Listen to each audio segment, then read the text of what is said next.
You ask Tiger to solve. This deals with linear equations with one unknown. The final result is y equals 9. Let's solve it step by step. Simplify the expression. Simplify the arithmetic.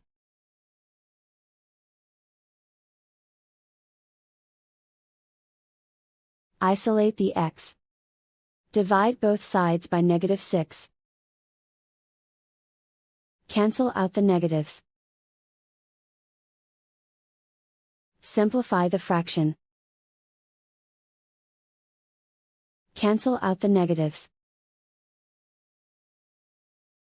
Find the greatest common factor of the numerator and denominator. Factor out and cancel the greatest common factor. And so the final result is y equals 9.